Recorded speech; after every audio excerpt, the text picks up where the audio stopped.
Good morning from Bar JR Farm and Ranch here in North Texas.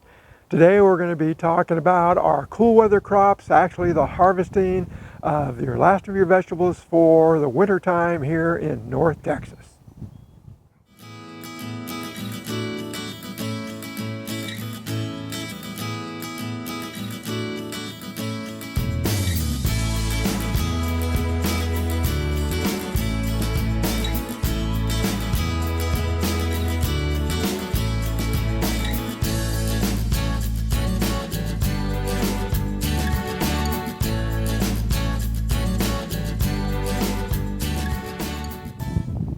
Okay, here we are in our raised beds.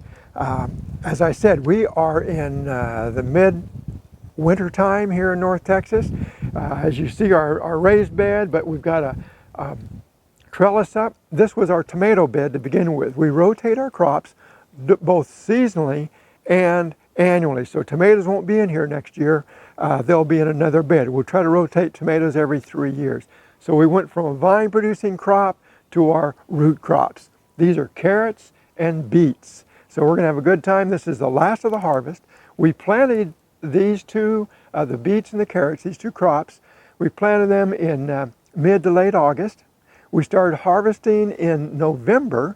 And so we've been eating those right along in two different beds. And now we are gonna harvest the last of the carrots, and what we don't seem like we're gonna eat in the next 2 weeks, we will go ahead and can for the rest of the season. So it's a good time to harvest your last carrots. In fact, we've had a couple single-digit evenings and mornings, but we're coming into a season in North Texas where we're going to have a real harsh, wet, and cold winter or a couple days. So we want to get these out of the ground before that starts. Here we go. See what happens. Let's get down there. I'm going to just kind of break up the soil. We kind of harvested some of it. I don't really remember where it was. So let's see what we had here.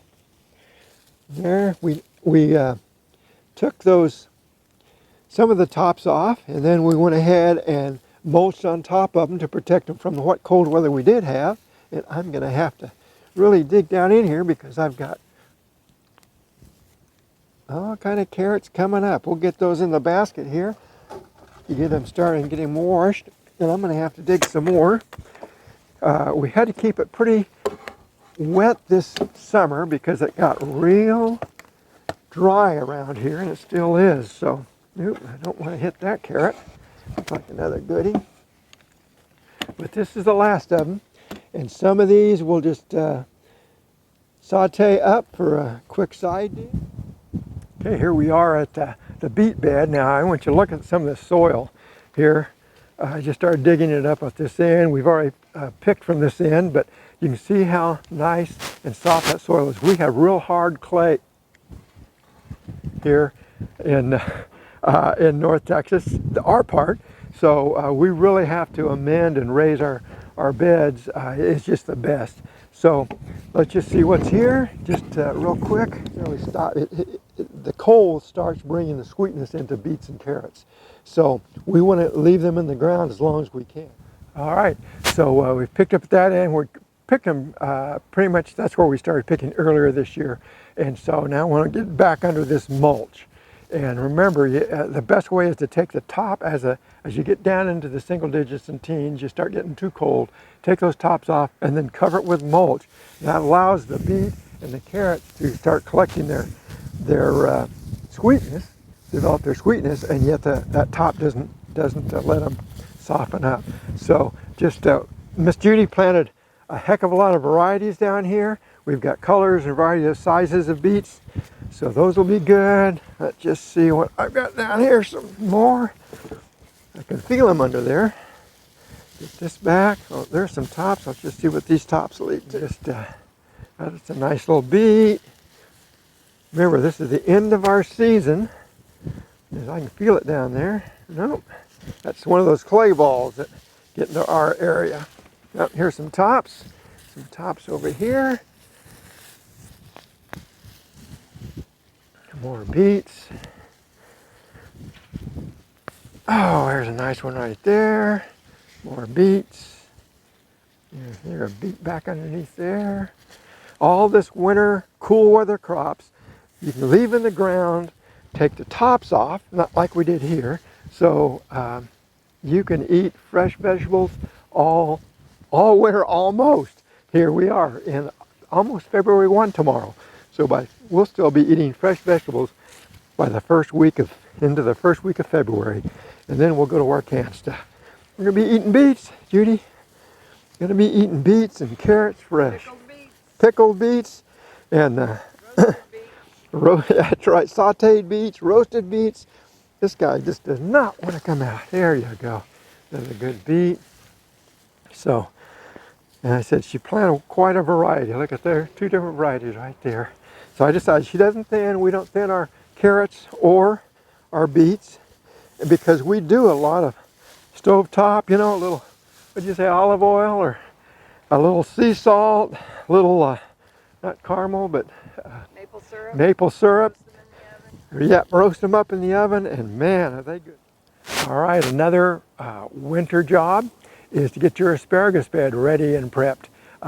This is our asparagus bed. We moved it actually from the other side of the house, the other beds, because it started taking over and we needed more asparagus. So the center part of this is 3-year-old asparagus crowns. So we planted them 2 years ago, or actually 2 years ago, and then ended up transplanting them over here. All these taller ones up here are just 1-year-old, but they're a 2-year-old crown. We planted last year. We didn't harvest last year. We just let them grow up like this. And so that allows them to get that root fed and in place. Now this year we'll be able to start harvesting. So we've got quite a few to do. And here again, I said we let these go ahead and grow taller and brown out so that they end up feeding and keeping that root healthy for the first year. So let's go down and go ahead and cut these down. And you can cut them down pretty low now. I don't want to pull them out. I don't want to disturb that root again. I'd rather just cut them off so we don't have that issue. Some of them are pretty big. We're going to have a great crop this year. And what I'm going to do is I'm going to go ahead and just use all of this. Hopefully got some bugs, native bugs in there that I've used that for home. We'll just go ahead and down and put this down here. We'll start covering where we're going to put our cucumbers this year. Now our cucumbers we did on a vertical springtime. That'll be a spring planting, and they'll just grow up and on over this trellis, and it's real good. Last year they were growing faster than we could eat them. I ended up splitting it in half and throwing them over the fence to the cows. The cows love those big cucumbers that you just can't get to fast enough. So have a good time. Be sure to like, push that like, got a little hands up, thumbs up for us, and follow us on YouTube. Hey, good to see you. Come on back and watch another one. So here it is. We're still in the middle of winter, and you think you're really super busy during the summer and you're harvesting all your vegetables and you're starting to can them, and what, you don't can? Oh, come on now. You've got to go search out our videos on canning and steaming and quick freezing and preserve these vegetables. Man, you're going to love them. Now the ones we picked this winter, we're going to do the same things on. We're going to be cooking some right away, baking some, eating some fresh. But all summer long, you need to be doing the pastas and the salsas and the soups. You will have a great time in the forest, in the garden, summer and winter.